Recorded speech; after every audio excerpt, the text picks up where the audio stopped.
Fim de Campeonato Brasileiro, Santos classificado para Sul-Americana. Um time que estava ameaçado de pegar para cair para a Série B, ainda conseguiu terminar à frente de Vasco e ainda ficou na Sul-Americana. Botafogo vence Fortaleza, rebaixa o time nordestino e fica no G5. E dependendo como for, se Cruzeiro ou Fluminense ser campeão da Copa do Brasil, ele pega e entra na fase de grupo. Vamos falar um pouquinho aí assim sobre o que aconteceu, os principais momentos, né, dessa última rodada do Campeonato Brasileiro, aonde nós já tínhamos o vencedor, né, o campeão já decidido, o Flamengo. Melhor time, indiscutível, melhor elenco, não temos muito o que falar, né? Melhor ataque, melhor a defesa. Inclusive eu acho que decisões polêmicas dos árbitros também, se não está em primeiro, vai estar ali no top 3, então foi de boa, né? Palmeiras ficou em segundo, queira ou não, jogou a toalha. Quem sabe se ele não tivesse jogado, conseguiria até pegar e alcançar o Flamengo, né? Sendo que ele teve um momento que ele chegou a ficar 3, 4 pontos à frente. Então ficou para trás, infelizmente. Como já dizia minha avó, quando a cabeça não pensa, o corpo paga, né? E o principal, né? O Palmeiras perdeu porque quando tiraram o Ramon Abate Abel, que era o principal jogador do Palmeiras, no final das contas ele simplesmente não conseguiu mais ganhar. O Ramon Abel ali, ele era o cara que dava o toque tanto na área adversária, tanto na área deles e assim vai, né? Então depois que ele saiu, o Abel sentiu muito essa falta em campo e não conseguiu pegar e dar mais sustentação a esse time.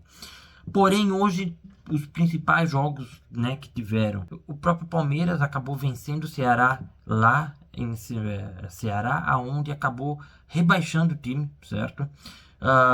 O Ceará, que dependia somente dele, porém nas últimas 2 rodadas acabou pegando Flamengo, que era o jogo do título, e o Palmeiras, que era já vice-campeão, enfim, porém tem um time muito melhor, né? E acabou indo lá e conseguindo fazer. O Santos conseguiu pegar, venceu o Cruzeiro, que foi com um time mistão lá, tinha o Gabigol, porém o resto era tudo jogadores né, de rodízio e tal, não foi o time titular. E o Santos, que não tem nada a ver com isso, fez o dever de casa e ganhou, certo? Pegou, foi lá, conseguiu, fez um jogo calmo, fez um jogo assim, fez um jogo coeso, né? Fez um jogo coerente, foi lá, conseguiu fazer os gols. Teve 3 gols que sofreu, mas os 3 foram anulados e bem anulados por impedimento. E conseguiu sair, inclusive, da onde ele estava com risco de cair, ele foi para Sul-Americana, um campeonato que já fazia tempo que ele não disputava, não por ser a Sul-Americana, mas um campeonato internacional, certo? Isso é bom para a marca, é bom para o Santos. Daí vai ter então um calendário cheio, vai ter Campeonato Paulista, Brasileirão, Sul-Americana, Copa do Brasil. E isso é bom, principalmente no momento que o Santos está passando, né? Não sabemos se vai ter o Neymar, né? Falou no final do jogo que agora vai curtir, né? Vai jogar um pokerzinho aqui, outro ali e tal, e vamos ver o que acontece. Porém, temos que melhorar, né? O Santos tem que melhorar muito, porque senão a coisa tá complicada. Queira ou não, futebol medíocre apresentado ao longo do campeonato, onde existem muitas trocas de treinador, às vezes a coisa é difícil dar certo. Vídeo que aconteceu com Fortaleza, que nós já vamos falar, né? Então isso foi complicado pra caramba. O Vojvoda não conseguiu, acho, pegar o melhor espírito, bem que no final das contas o Santos conseguiu ter uma sequência de vitórias. Com certeza pegou o Sport, com certeza pegou o Juventude, que já tinha caído, com certeza pegou o Cruzeiro, que estava agora preocupado com a Copa do Brasil. Ele não tem nada a ver com isso, foi lá, fez o papel de casa e tal. Ficou inclusive na frente do Vasco, que o próprio Marcelo Teixeira falava que era inadmissível perder na primeira rodada para o Vasco. Conseguiu ir para a Sul-Americana, né? Mas tem que ser muito mudado. Infelizmente o presidente, ele tá deixando muito a desejar, coisas obscuras acontecem. Hoje o Tassiano se redimiu, mas não deixa de ter sido gasto muito dinheiro nele para pouca coisa. O Neymar, com certeza, né? Hoje eu vi os números também, e com ele em campo o Santos é um, sem ele é outro. Às vezes a gente pode achar que o Neymar em campo é um a menos. Não, não é um a menos. Ele mesmo, deu pra ver hoje, né? Ele tentou umas pedaladas lá, ele não conseguia ir mais pra frente, ele não conseguia dar drible como antes. A parte física não funciona. Mesmo assim, ele continua sendo muito inteligente. Vide ali o segundo gol, aonde ele pegou, ele deu um toque daí pro lateral. E daí tocou para trás pro Tassiano, pegou e fez. O cara é diferenciado, certo? Porém, ele não tá no melhor e aí, consequentemente, é isso. E se o Marcelo Teixeira não resolver essas coisas logo, o Santos vai ficar, minha nossa, sem dinheiro, não vai conseguir fazer nada e assim por diante. Então isso é bem complicado mesmo. Já o Botafogo conseguiu pegar, conseguiu vencer bem de virada o Fortaleza. O Fortaleza conseguiu vir numa sequência de 8 jogos sem perder, saiu da zona do rebaixamento, tinha deixado o Internacional e no final das contas, o único tropeço que teve foi o tropeço que levou ele para a Série B. Com certeza, se não tivessem contratado o Renato Paiva, que tem uma filosofia de jogo que para dar certo, acredito que possa funcionar, mas leva tempo. Se eles tivessem trazido o Palermo antes, eu acredito que teria passado, não teria caído. Porém, daí tinha que seguir muito na linha. E pegou o último jogo, Botafogo, onde o Botafogo estava já classificado para a Libertadores, mas ele poderia ir tanto para a fase de grupos ou não, dependendo do resultado entre Bahia e Fluminense. E nisso o Fluminense ganhou. O Botafogo conseguiu pegar, conseguiu vencer de virada o Fortaleza num lance muito curioso, não tem acreditado, tem coisas que só acontecem com o Botafogo e realmente aconteceu, aonde no terceiro gol do Botafogo, certo? Estava 1-0, o Botafogo virou 2-1, o Botafogo fez o terceiro gol. Nisso, no lance anterior, deu um pênalti para o Fortaleza, então saiu de 3-1 e ficou 2-2. Mas ao final das contas o Botafogo conseguiu fazer um jogo tranquilo, um jogo sólido. O Ancelotti está começando a pegar as coisas mais corretas, entendendo o futebol brasileiro, que o preparador, né, físico não mate a galera de tanto correr nos treinos, porque senão vai ter só jogador no departamento médico, assim por diante. E o Botafogo terminou com 4-2, aonde o Montoro, aonde o Barreira estão jogando muito, e queira ou não, isso são os dois que vão levar ano que vem, tá? O Arthur Cabral desencantou, fez um gol também lá. Tipo, o Botafogo ele tem uma base boa.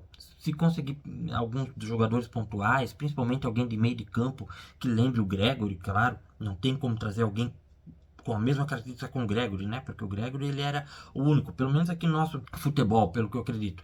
Mas se conseguir trazer com características parecidas que auxiliem o Marlon Freitas, porque o Marlon Freitas ele é meio que um arame liso, ele marca, né, ali assim tal, mas ele é melhor para pegar e sair jogando. Se conseguir fazer isso, o Botafogo começa a ter boas peças. Porém, o principal de tudo, acredito que nem seja dentro de campo, mas sim fora. Se o Textor não conseguisse resolver perante a questão do que está acontecendo com o Lyon, com o Botafogo, com o Social e etc., a coisa fica complicada. Então está na hora dele mostrar que ele tem dinheiro, que como ele diz que tem, tirar parceiro, seja lá de onde, e acertar as coisas tudo, sendo que ano que vem vai ter fair play financeiro também, então vai ter que ficar muito melhor enquadrado, né? E faça as coisas acontecer para não dar problema, porque senão é bucha. Porém, dependendo da situação, se Fluminense ou Cruzeiro forem campeão da Copa do Brasil, ele entra automaticamente na fase de grupo. Isso é bom financeiramente, queira ou não, e dá prazo também para o Botafogo poder melhorar. Lembrando que esse ano o campeonato não começa somente em abril, como o Textor falava, já começa em janeiro. Então eles vão ter que já começar a ter uma programação bem melhor do que aconteceu atrás, né? E além disso, o Internacional, que era o grande mesmo, que estava mais ameaçado ali assim, ao final das contas conseguiu ganhar de 3-1 do Bragantino, jogou bem, teve chance para fazer o gol e tal, e conseguiu. Chegou o Abelão da Massa foi lá, tirou ele, não deixou o time mais jogar de rosa, deixou o time coeso, deixou o time certinho, conseguiram. Em 2 jogos conseguiu fazer aquilo que o Roger Machado não conseguiu fazer, conseguiu fazer as coisas funcionarem e nem o Ramon Dias. Lembrando que o Ramon Dias é aquele negócio, ele queria deixar o Inter ali embaixo porque ele só sabe mexer com o Inter quando estava na zona do rebaixamento. Quando ele conseguiu fazer o que ele queria, foi dispensado e não conseguiu mostrar para que ele veio, que era tirar o Internacional da zona do rebaixamento. Mas enfim, sucesso pro Abel, queira ou não, o cara tem história, o cara tem, né, é um grande ídolo do Internacional, é um grande time de massa, já tinha caído o Juventude, se caísse também o Internacional seria bem complicado, né? Então conseguiu, parabéns para ele e que se acerte, porque o time é bom. Se você olhar peça por peça, o Inter não tinha um time para cair. O que aconteceu? Não sabemos. Se é parte de diretoria, se é o presidente, se foi uma rebelião, enfim, sei lá. Existe o baldaço aí assim para poder pegar e falar outras coisas que é melhor do que eu, né? Eu só tô aqui fazendo uma análise por fora. E só para dar um toque. E o Vasco? O Vasco conseguiu em 6 jogos, perdeu 5 e ganhou 1. Esse 1 conseguiu tirar ele da zona do rebaixamento, certo? E como disse o Marcelo Teixeira lá no início do campeonato, seria um absurdo o Vasco pegar e ganhar aquele jogo do Santos. E hoje realmente ele terminou com 45 pontos, aonde foi, né, ficou próximo ali da zona do rebaixamento, não foi para a Sul-Americana, não caiu, mas ficou ali assim, um café com leite, né? Então realmente para mostrar que aquilo que o Diniz fez no meio do campeonato foi algo fora da curva. Hoje voltou, sem brincadeira, mas é mais ou menos isso o que tinha a situação, e foi isso comprovado em campo, certo? Então é isso aí. Valeu, galera. Se gostou aí assim do vídeo, deixa um joinha, se inscreva aí no canal. Aparecemos aí numa próxima oportunidade. Fui!